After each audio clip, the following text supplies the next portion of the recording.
Hello, ഇന്നത്തെ കഥയിലേക്ക് എല്ലാവർക്കും സ്വാഗതം. ചാനൽ ആദ്യമായിട്ട് കാണുന്നവരാണെങ്കിൽ ഒന്ന് സബ്സ്ക്രൈബ് ചെയ്തിട്ട് ലൈക്ക് ചെയ്യണേ. അപ്പം ദേഷ്യത്തോടെയാണ് വർഷ നമ്മുടെ ശ്രീയോട് സംസാരിക്കുന്നത്. കാരണം ശ്രീയെ വിളിച്ച് വരുത്തിയിട്ട് അവൾ ചോദിക്കുന്നുണ്ട്, what you think about me? നീ എന്നെപ്പറ്റി എന്താണ് കരുതിയിരിക്കുന്നത്? എന്താ ഞാൻ വിളിച്ച ഫോൺ എടുക്കാത്തത്? ഞാൻ ആരുടെയും പിറകെ ഇങ്ങനെ നടന്നിട്ടില്ല, ഇങ്ങനെ നിന്നിട്ടുമില്ല. നിന്നോട് ഇഷ്ടം തോന്നി, അത് ഞാൻ തുറന്ന് പറയുകയും ചെയ്തു.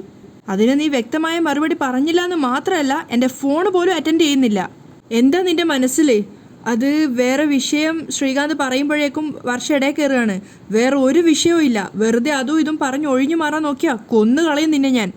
ആ സമയത്ത് ശ്രീകാന്ത് ഒന്നും പറയാതെ തലതാഴ്ത്തി നിൽക്കുകയാണ്. അപ്പോൾ വർഷ ചോദിക്കുന്നുണ്ട്, ഞാൻ ആദ്യം അങ്ങോട്ട് പ്രപ്പോസ് ചെയ്തത് കൊണ്ട് ഞാൻ ചീപ്പാണെന്നൊരു വിചാരമുണ്ടോ നിനക്ക്? അത് കേട്ടതും ശ്രീകാന്ത് തിരിച്ചു പറയാണ്, ഏയ് നീ എന്തൊക്കെയാ ഈ പറയുന്നേ? അത് കേട്ടതും വർഷ ദേഷ്യത്തോടെ പിണങ്ങി മാറി നിൽക്കുകയാണ്. അപ്പോൾ ശ്രീ ചോദിക്കുന്നുണ്ട്, എന്നെ ഇവിടെ വരുത്താൻ വേണ്ടിയല്ലേ നീ ഏട്ടത്തിയെ ഫോൺ ചെയ്ത് ഇങ്ങോട്ടേക്ക് വരുത്തിയത്? പാവം, നീ പറയുന്നതും വിശ്വസിച്ച് നിനക്കുള്ള ഭക്ഷണം എടുത്തോണ്ട് ഇങ്ങോട്ട് വന്നു.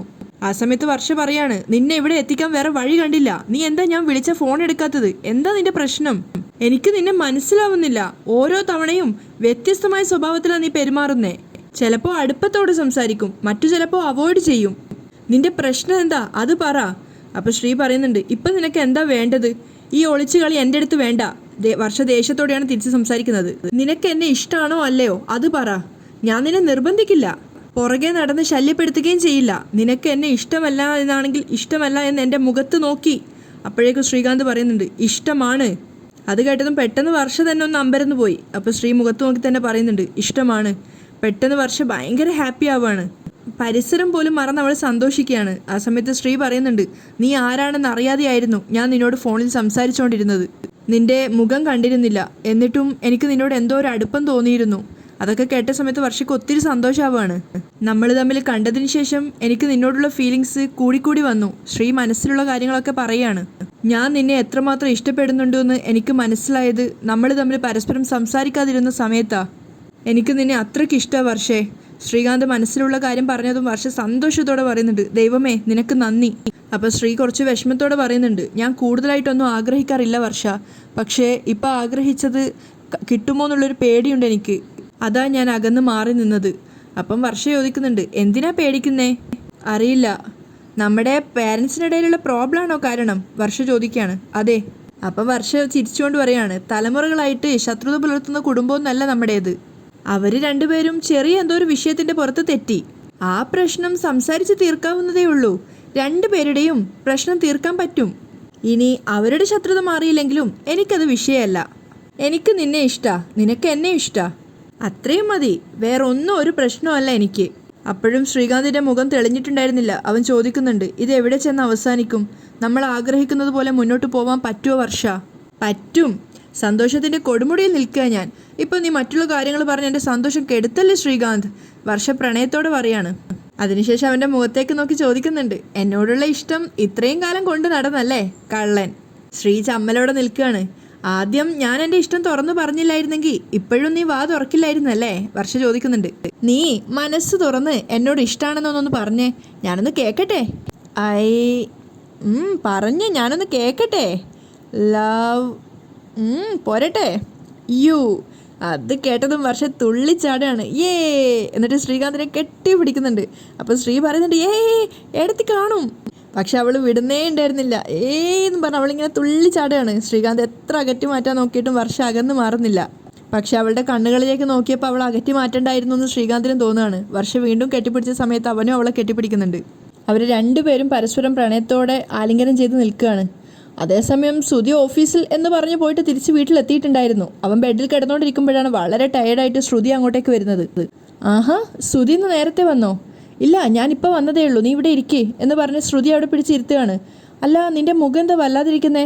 അത് ഇന്ന് വർക്ക് കൂടുതലായിരുന്നു, വല്ലാതെ ടയേർഡായിപ്പോയി. ശ്രുതി പറയാണ്. ചെറുതായിട്ട് തലവേദനയുണ്ട്. എന്നാലേ നല്ലൊരു ചായ കുടിച്ചാൽ ഈ തലവേദന അങ്ങ് മാറും. ഞാനൊരു ചായ എടുത്തിട്ട് വരാം. അപ്പോൾ അവൾ ചോദിക്കുന്നുണ്ട്, സുധി ചായ ഇടാൻ പോവാണോ? ഏയ്, ഞാൻ അടുക്കളയിൽ കയറില്ല. സച്ചിയുടെ ഭാര്യ അവിടെ ഉണ്ടല്ലോ, അവളോട് പറഞ്ഞാൽ അവൾ ചായ ഇട്ട് തരും. അപ്പം ശ്രുതി പറയുന്നുണ്ട്, വേണ്ട സുധി, ഇനി ഇത് സച്ചി എങ്ങാൻ അറിഞ്ഞാൽ അവൻ്റെ ഭാര്യയെ കൊണ്ട് ജോലി ചെയ്യിച്ചു എന്ന് പറഞ്ഞ് അവൻ വഴക്കിന് വരും. അത് കേട്ടതും സച്ചി അന്ന് കൈപിടിച്ച് വിരൽ പിടിച്ച് തിരിച്ചോടിച്ചത് ശ്രുതിയുടെ ഓർമ്മയിലേക്ക് വരുന്നുണ്ട്. അപ്പോൾ ശ്രുതി പറയാണ്, എനിക്ക് ചായ ഒന്നും വേണ്ട, എങ്കിലേ ഞാൻ തല നന്നായിട്ട് മസാജ് ചെയ്ത് തരാം, തലവേദന മാറും. ശരി. എന്ന് പറഞ്ഞ് ശ്രുതി അവന് മുന്നിൽ ഇരുന്ന് കൊടുക്കുകയാണ്. അപ്പം ശ്രുതിയുടെ തല അവൻ മസാജ് ചെയ്ത് കൊടുക്കുന്നുണ്ട്. ആ സമയത്ത് ശ്രുതി ചോദിക്കുന്നുണ്ട്, അല്ല ടിക്കറ്റിൻ്റെ കാര്യം എന്തായി ശ്രുതി? ഏത് ടിക്കറ്റ്? ഒന്നും അറിയാത്ത പോലെ ശ്രുതി ചോദിക്കുകയാണ്. ആൻഡമാനിൽ പോകാൻ വേണ്ടി ഫ്ലൈറ്റ് ടിക്കറ്റ് ബുക്ക് ചെയ്യാൻ വേണ്ടി പറഞ്ഞിരുന്നില്ലേ? ഓ, ആ ടിക്കറ്റോ? ഞാൻ ആ കാര്യം മറന്നുപോയി ശ്രുതി പുഞ്ചിരിച്ചുകൊണ്ടാണ് പറയുന്നത്. അപ്പോൾ ശ്രുതി പരിഭവത്തോടെ പറയുന്നുണ്ട്, എന്താ ശ്രുതി, ഞാൻ മാമിനോട് സംസാരിച്ച് ബാക്കി കാര്യങ്ങളെല്ലാം ഉറപ്പിച്ചതല്ലേ? അപ്പോൾ ശ്രുതി പറയുന്നുണ്ട്, എങ്കിൽ അടുത്ത ആഴ്ച നമ്മൾ ആൻഡമാനിലേക്ക് പോവും, അതുപോരെ? അപ്പോൾ അവൾ ചോദിക്കുന്നുണ്ട്, ടിക്കറ്റ് ബുക്ക് ചെയ്യാതെ എങ്ങനെ പോവും? എടോ, ഞാൻ ടിക്കറ്റ് ബുക്ക് ചെയ്തല്ലോ. ആഹാ, സത്യം? ആ, അടുത്ത ആഴ്ച നമ്മൾ ആൻഡമാനിലേക്ക് പറക്കും. അത് കേട്ടതും ശ്രുതി ചിരിച്ചുകൊണ്ട് പറയുന്നുണ്ട്, താങ്ക്സ് ശ്രുതി.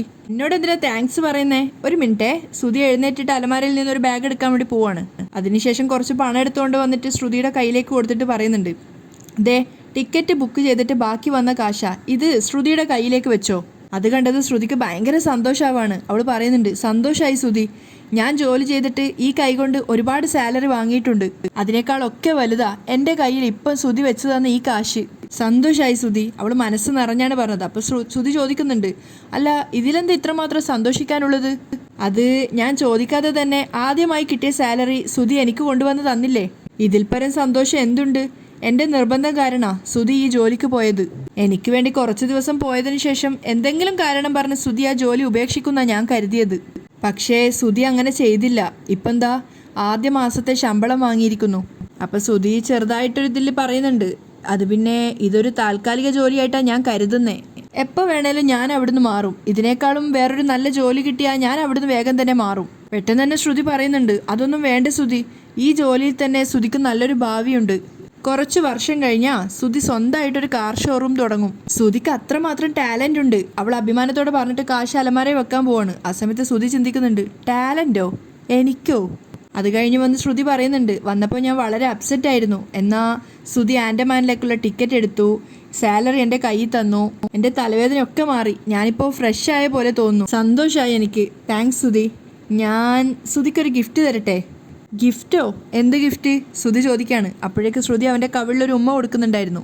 അവളവൻ്റെ നെഞ്ചിൽ തലവെച്ച് കിടക്കുകയാണ്. ആ സമയത്ത് ശ്രുതിക്ക് ചെറിയായിട്ടൊരു ടെൻഷൻ ഉണ്ടായിരുന്നു. കാരണം മോഷ്ടിച്ച കാശാണിത്. ചന്ദ്രയുടെ ഫോൺ റിങ് ചെയ്യുന്നത് കേട്ടിട്ടാണ് ചന്ദ്ര അങ്ങോട്ടേക്ക് വരുന്നത്. കോൾ അറ്റൻഡ് ചെയ്യുന്ന സമയത്ത് ഫിനാൻസിയർ അടുത്താണ് കോൾ വന്നത്. ആ, നിങ്ങളാണോ? ഫിനാൻസിൻ്റെ കാശ് മുഴുവൻ തരാൻ വേണ്ടിയിട്ട് ഞാൻ അങ്ങോട്ട് വരാൻ നിൽക്കുകയായിരുന്നു എന്നൊക്കെ പറഞ്ഞ് ചന്ദ്ര വലിയ ആളാവുകയാണ്. ഇതുവരെയുള്ള മുഴുവൻ പലിശയും ഇന്ന് തന്നെ അടക്കും എന്നൊക്കെ പുഞ്ചിരിച്ചുകൊണ്ട് പറഞ്ഞിട്ടാണ് കോൾ കട്ട് ചെയ്യുന്നത്. എന്നിട്ട് ചിന്തിക്കുന്നുണ്ട്, അലാറം വെച്ചതുപോലെ കറക്റ്റ് ടൈമിന് തന്നെ വിളിച്ചല്ലോ. എന്തായാലും ഇന്ന് തന്നെ മുഴുവൻ പലിശ അടച്ചേക്കാം, ഇല്ലെങ്കിൽ ഫിനാൻസിയേഴ്സിൻ്റെ ആളുകൾ ഇവിടെ എത്തും. അങ്ങനെ അലമാര തുറന്ന് ബാഗ് എടുത്തിട്ട് പണം നോക്കുകയാണ്. പക്ഷേ ഏത് പോക്കറ്റിൽ നോക്കിയിട്ടും ഒന്നിൻ്റെ അകത്തും കാശ് കാണുന്നില്ല. അയ്യോ, കാശ് കാണുന്നില്ലല്ലോ, ഞാൻ ഇതിനകത്താണല്ലോ വെച്ചത്. അവർ ബാഗ് മൊത്തം നോക്കിയതിന് ശേഷം അലമാരയെ മൊത്തം നോക്കുകയാണ്. പക്ഷേ എവിടെയും കാശ് കാണുന്നില്ല. അവരിങ്ങനെ സ്വയം പരിതപിച്ചുകൊണ്ടിരിക്കുകയാണ്. അയ്യോ, എൻ്റെ കാശ് എവിടെ പോയി? അങ്ങോട്ടേക്കാണ് രവി വരുന്നത്. എന്തു പറ്റി? ആ സമയത്ത് അവർ ദേഷ്യത്തോട് ചോദിക്കുകയാണ്, ആവശ്യം വരുമ്പോൾ ചോദിക്കാന്ന് പറഞ്ഞിട്ട് എന്നോട് ചോദിക്കാതെ മുഴുവനും എടുത്തങ്ങ് കൊണ്ടുപോയല്ലേ? എന്തെടുത്തു എന്നാ നീ പറയുന്നേ? കാശ് 1,00,000 രൂപ നിങ്ങൾ എൻ്റെ കയ്യിൽ തന്നിരുന്നില്ലേ? അത് ഞാനത് എടുത്തിട്ടൊന്നുമില്ല. അയാൾ പറഞ്ഞു കേട്ടത് ചന്ദ്രൻ ഞെട്ടുകയാണ്. എടുത്തില്ലേ? പിന്നെ കാശ് എവിടെ പോയി? ഷെൽഫിൽ കാണുന്നില്ല. നീ അത് എവിടെയെങ്കിലും എടുത്ത് മാറ്റി വെച്ചിട്ടുണ്ടോ നോക്ക്. മാറ്റി വെച്ചിട്ടൊന്നും ഇല്ല. ചന്ദ്രക്ക് കരച്ചിൽ വരുന്നുണ്ടായിരുന്നു. ഞാൻ ഷെൽഫ് തന്നെയാണ് വെച്ചേ, അത് അവിടെ കാണുന്നില്ല. ആരാ എൻ്റെ കാശ് എടുത്തേ? അയ്യോ, എൻ്റെ കാശ് എന്നും പറഞ്ഞുകൊണ്ട് നേരെ പുറത്തേക്ക് ഇറങ്ങി പോവാണ്. എന്നിട്ട് ശ്രുതിയെ വിളിച്ച് വരുത്തുന്നുണ്ട്. എന്താ അമ്മ, എന്ത് പറ്റി? ശ്രുതിയും പേടിയോടെ വരികയാണ്. ഞാൻ ഷെൽഫിൽ വെച്ച 1,00,000 രൂപ അവിടെ കാണാനില്ല. നീ അത് എടുത്തായിരുന്നോ? കാശ് കാണാനില്ലെന്നോ? ഇല്ല, ഞാൻ എടുത്തിട്ടൊന്നുമില്ല. ശ്രുതി പെട്ടെന്ന് തന്നെ പറയാണ്. അമ്മ അത് എവിടെയാ വെച്ചതെന്ന് പോലും എനിക്കറിയില്ല. അപ്പോഴേക്കും ശ്രീകാന്ത് രവി അങ്ങോട്ട് വരുന്നുണ്ട്. ചന്ദ്ര വേഗം ശ്രീകാന്തിനോട് ചോദിക്കുകയാണ്, ശ്രീകാന്തെ, നീ എൻ്റെ 1,00,000 രൂപ എടുത്തായിരുന്നോ എന്തെങ്കിലും ചെലവിനായിട്ട്? ആ സമയത്ത് ശ്രീകാന്ത് പറയുന്നുണ്ട്, ഞാൻ എടുത്തിട്ടില്ല. എനിക്ക് എന്ത് ചെലവാ അമ്മേ ഉള്ളത്? അയ്യോ, നീയും എടുത്തിട്ടില്ല. അപ്പോൾ പിന്നെ കാശ് എവിടെ പോയി? ആ സമയത്തൊക്കെ കൗശല കണ്ണോടുകൂടി ശ്രുതി ഇങ്ങനെ പിന്നിൽ തന്നെ നിൽക്കുന്നുണ്ടായിരുന്നു. ആരുടെ തലയിൽ കുറ്റം ചാരി വെക്കുമെന്ന് ആലോചിച്ചിട്ട്. അപ്പോഴാണ് അങ്ങോട്ടേക്ക് രാവിലെ കാറോടിച്ച് പോകാൻ വേണ്ടി റെഡിയായിട്ട് സച്ചിയും രേവതി ഇറങ്ങി വരുന്നത്. അപ്പോൾ സച്ചി ഇങ്ങനെ തിരക്കാണ് പോകണമെന്നൊക്കെ പറയുമ്പോൾ രേവതി പറയുന്നുണ്ട്, ഭക്ഷണം കഴിച്ചിട്ട് പോയാൽ മതി, കഴിക്കാൻ നിന്നാൽ ലേറ്റാവും. സച്ചി പോകാൻ നിൽക്കുകയാണ്. അപ്പോൾ ചന്ദ്ര പറയുന്നുണ്ട്, ശ്രീകാന്തെ, ഇവനോട് എടുത്തോന്ന് ചോദിക്ക്. എന്തെടുക്കാൻ? സച്ചി ചോദിക്കുന്നുണ്ട്. അപ്പോൾ ശ്രീ പറയാണ്, അമ്മയുടെ കാശ് കാണുന്നില്ല. ആ, ഈ വീട്ടിൽ നിന്ന് കാശ് കാണാതെ പോയാ ഇവനോട് ചോദിച്ചാൽ മതി. ശ്രുതിക്ക് നേരെയാണ് സച്ചി നോക്കുന്നത്. ഇവനല്ലാതെ മറ്റാരും അത് എടുക്കില്ല. അത് കേട്ടത് ശ്രുതിയും കൂടി ഇങ്ങനെ ദേഷ്യത്തോടെ നോക്കുകയാണ്. ശ്രുതി പറയുന്നുണ്ട്, ഞാനൊന്നും എടുത്തിട്ടില്ല. ആ, എത്രയാ കാണാതായത്? അപ്പം രവിയാണ് പറയുന്നത്, എനിക്ക് മധുസൂദനൻ തന്ന 1,00,000 രൂപയില്ലേ, അതാ കാണാതായത്. അത് കേട്ടതും സച്ചിയും രേവതിയും ഒക്കെ ഞെട്ടുകയാണ്. ആ സമയത്ത് സച്ചി ദേഷ്യത്തോടെ പറയുന്നുണ്ട്, കാശ് ഇവരുടെ കയ്യിൽ കൊടുക്കല്ലേ, അച്ഛൻ തന്നെ സൂക്ഷിക്കണമെന്ന് ഞാൻ പറഞ്ഞതല്ലേ, കേട്ടില്ലല്ലോ, ഇപ്പം എന്തായി? അത് കേട്ടതും ചന്ദ്ര പറയുന്നുണ്ട്, രേവതി മുറി വൃത്തിയാക്കുമ്പോൾ നീ കണ്ടായിരുന്നോ ആ കാശ്? അപ്പം തന്നെ രേവതി പറയുന്നുണ്ട്, അതിന് ഞാൻ അമ്മയുടെ മുറി കയറാറില്ലല്ലോ, എൻ്റെ മുറി ഞാൻ തന്നെ വൃത്തിയാക്കിക്കോളാം, നീ ആ മുറിയിൽ കയറി പോവരുതെന്ന് അമ്മ എന്നോട് പറഞ്ഞിട്ടില്ലേ? അതിനുശേഷം ഞാൻ ആ മുറിയിൽ കയറിയിട്ടില്ല. അപ്പം ചന്ദ്രക്ക് വീണ്ടും വെപ്രാളാവാണ്. അയ്യോ, പിന്നെ ആ കാശ് എവിടെ പോയി? ഞാൻ ഷെൽഫിനകത്ത് തന്നെയാണ് വെച്ചത്, ആരാ അത് എടുത്തത്? അവരിങ്ങനെ പദം പറയാണ്. 1000 2000 അല്ല, 1,00,000 രൂപയാണ് കാണാതായത്. അപ്പം രവി വീണ്ടും പറയുന്നുണ്ട്, ചന്ദ്ര നീ ഒന്നുകൂടെ ഒന്ന് ആലോചിച്ച് നോക്ക്, കാശ് ഷെൽഫിൽ തന്നെയാണോ വെച്ചത് അതോ മറ്റെവിടെയെങ്കിലും ആണോ? കാശ് ഞാൻ ഷെൽഫിൽ തന്നെയാണ് വെച്ചത്, ഉറപ്പാ. അവരാവർത്തിച്ച് പറയാണ്, നിങ്ങൾ തന്ന കവറോടെ തന്നെ ഞാൻ വെച്ചു, തുറന്നു നോക്കിയിട്ട് പോലുമില്ല, അതിൽ നിന്നൊരു 100 രൂപ പോലും ഞാൻ എടുത്തിട്ടില്ല, അയ്യോ എൻ്റെ കാശ്. അപ്പം ശ്രുതി പറയാണ്, ഇവിടെയുള്ള ആരും എടുത്തിട്ടില്ല എന്ന് പറയുന്നു, പിന്നെ കള്ളം കയറിയോ ഇവിടെ? അപ്പം രേവതി പറയുന്നുണ്ട്, അതിനിവിടെ എപ്പോഴും ആൾക്കാരുണ്ടല്ലോ, പിന്നെങ്ങനെ കള്ളം കയറാനാ? ആ സമയത്ത് സച്ചി സുധിയെ തന്നെ സൂക്ഷിച്ചു നോക്കുന്നുണ്ട്. അവൻ്റെ മുഖത്തൊരു കള്ളലക്ഷണം ഉള്ളത് സച്ചിക്ക് വേഗം മനസ്സിലാവാണ്. അപ്പോഴും ചന്ദ്ര ഇങ്ങനെ പദം പറഞ്ഞുകൊണ്ടിരിക്കുകയാണ്, ആരാണാവോ മോഷ്ടിച്ചത്? ഈ വീട്ടിൽ ആരെങ്കിലും കയറിയിട്ടുണ്ടാവോ? അപ്പോഴാണ് രേവതിയുടെ അനിയനായിട്ടുള്ള ശരത്തന്ന് വന്നത് ചന്ദ്രക്ക് ഓർമ്മ വരുന്നത്. അപ്പോൾ അവർ പറയാണ്, കണ്ടുപിടിച്ചു, കള്ളൻ ആരാണെന്ന് ഞാൻ കണ്ടുപിടിച്ചു. എല്ലാവരും അതിശയത്തോടെ നോക്കുകയാണ്. സുധിയാണെങ്കിൽ ഞെട്ടി നിൽക്കുന്നുണ്ട്. അപ്പോൾ രവി ചോദിക്കുകയാണ്, എവിടെ? അപ്പോൾ ചന്ദ്രയുടെ കൂർത്ത കണ്ണുകൾ നേരെ രേവതിക്ക് നേരെയാണ് പോകുന്നത്. എല്ലാവരും രേവതിയെ നോക്കുന്ന സമയത്ത് സച്ചിയെ വകഞ്ഞു മാറ്റിയിട്ട് ചന്ദ്ര രേവതിക്ക് മുന്നിൽ വന്ന് നിൽക്കുകയാണ്.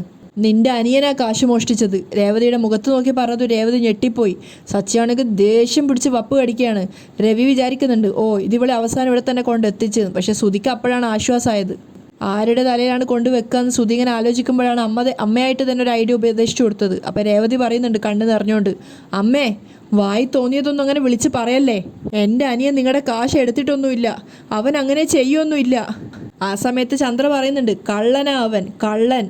എല്ലാവരും ഞെട്ടിത്തെറിച്ച് നിൽക്കുമ്പോൾ ചന്ദ്ര പറയാണ്, ഇവൻ്റെ ബൈക്ക് മോഷ്ടിച്ചത് അവനല്ലേ, എൻ്റെ കാശ് മോഷ്ടിച്ചതും അവൻ തന്നെ. സച്ചിക്ക് ദേഷ്യം വരുന്നുണ്ടായിരുന്നു. അപ്പോൾ സുധിയും ശ്രുതിയും പരസ്പരം മുഖത്തോട് നോക്കിയിട്ട് അത് ശരിയായിരിക്കുന്നു തലയാട്ടാണ്. അപ്പോൾ രവി ദേഷ്യത്തോടെ പറയുന്നുണ്ട്, ചന്ദ്രേ അവൻ കാശെടുക്കുന്നത് നീ കണ്ടോ?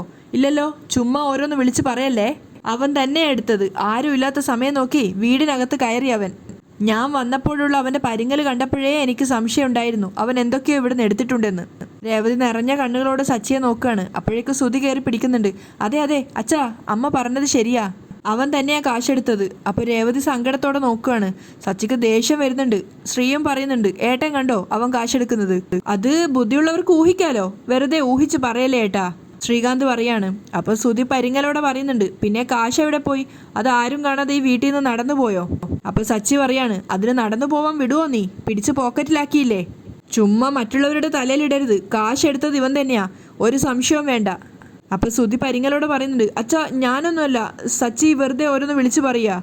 അപ്പോഴേക്കും ശ്രുതി പറയാണ്, ഹലോ, കുറ്റം അങ്ങനെ സുധിയുടെ തലയിലിടല്ലേ, സുധി കാശ് എടുത്തിട്ടൊന്നുമില്ല. ആൻറ്റി പറഞ്ഞല്ലോ രേവതിയുടെ അനിയനെ എടുത്തേന്ന്, നിങ്ങൾ ആ വഴിക്കൊന്ന് അന്വേഷിക്ക്. അത് കേട്ടത് രേവതി പറയുന്നുണ്ട്, ശ്രുതി വേണ്ട, ആവശ്യമില്ലാതെ വെറുതെ ഓരോന്ന് പറയരുത്. ആ സമയത്ത് ചന്ദ്ര പറയാണ്, നിന്റെ അനിയൻ ഇവിടെ വന്ന് പോയതിന് ശേഷം കാശ് കാണാതായത്, അപ്പം പിന്നെ അവൻ തന്നെയല്ലേ എടുത്തത്? അപ്പോൾ രേവതി സങ്കടത്തോടെ പറയാണ്, അവൻ എടുത്തിട്ടില്ല അമ്മേ, അന്ന് ഇവിടെ അവൻ വന്നപ്പോൾ നിങ്ങളെല്ലാവരും അവനെ അപമാനിച്ചു. വീട്ടിൽ നിന്ന് എന്തെങ്കിലും മോഷ്ടിച്ചിട്ടുണ്ടാവുമെന്നും പറഞ്ഞ് നിങ്ങൾ അവൻ്റെ ബാഗും പോക്കറ്റും എല്ലാം പരിശോധിച്ചതല്ലേ, ഒന്നും കണ്ടെത്തിയില്ലല്ലോ നിങ്ങൾ? അവൻ കാശെടുത്തിരുന്നെങ്കിൽ അപ്പം നിങ്ങൾ കാണുമായിരുന്നല്ലോ. അപ്പം ചന്ദ്ര പറയാ, അപ്പ കണ്ടെത്തിയില്ല, അത് ശരി തന്നെ. അതിനുശേഷം നീ അവനെയും കൂട്ടി അടുക്കളയിലേക്ക് പോയിരുന്നല്ലോ, പിന്നെ അവൻ എപ്പോഴാ പോയത്? ഞങ്ങളാരും കണ്ടിട്ടില്ല. ആ സമയത്തിനകം അവൻ കാശെടുത്ത് പോയി കാണും. കാണാതെ ഓരോന്ന് പറയല്ലേ അമ്മേ, അവൻ ചായ കുടിച്ചിട്ട് പെട്ടെന്ന് അങ്ങ് പോയി. മുമ്പ് അവനൊരു തെറ്റ് പറ്റിയിട്ടുണ്ട് എന്ന് കരുതി അവൻ അങ്ങനെ ഒരു കള്ളനൊന്നുമല്ല, അവൻ പഠിക്കുന്ന കുട്ടിയമ്മേ, അവൻ അങ്ങനെയൊന്നും ചെയ്യില്ല. അപ്പം ചന്ദ്ര പരിഹസിക്കുകയാണ്, പഠിക്കുന്ന സമയത്ത് തന്നെയല്ലേ അവൻ ബൈക്ക് മോഷ്ടിച്ചത്, എനിക്ക് ഉറപ്പുണ്ട് എൻ്റെ പണം അവൻ തന്നെയാണ് മോഷ്ടിച്ചതെന്ന്. രേവതി സങ്കടത്തോടെ കരയാണ്. അപ്പം രവിയും പറയുന്നുണ്ട്, ചന്ദ്രേ നേരിട്ട് കാണാതെ ഇങ്ങനെയൊന്നും പറയരുത്. അപ്പം സച്ചി പറയാണ്, ഒരിക്കൽ ഒരാൾ ഒരു കുറ്റം ചെയ്തു എന്ന് കരുതി എല്ലാ കുറ്റവും ഒരാൾ അവൻ്റെ തലയിൽ തന്നെ കെട്ടിവെക്കരുത്. എന്നോ ചെയ്തൊരു തെറ്റിന് ക്ഷമ ചോദിക്കാനാ അവൻ അന്ന് ഇങ്ങോട്ടേക്ക് വന്നത്, അല്ലാതെ മോഷ്ടിക്കാനൊന്നുമല്ല. നിങ്ങളുടെ കാശെടുത്തത് അവനല്ല, എനിക്ക് ഇവനെയാ സംശയം. വേണ്ട രീതിയിൽ ശ്രുതിയെ ചോദ്യം ചെയ്താ സത്യം മനസ്സിലാവും. സച്ചി ശ്രുതിക്ക് നേരെ നീങ്ങുകയാണ്. അപ്പോഴേക്കും ശ്രുതി ഇടയിൽ കയറിയിട്ട് പറയുന്നുണ്ട്, സച്ചി വേണ്ട. അവൾ സച്ചിയെ വിലക്കുകയാണ്. അവിടെയാണ് ഇന്നത്തെ എപ്പിസോഡ് വൈൻഡപ്പ് ചെയ്യുന്നത്.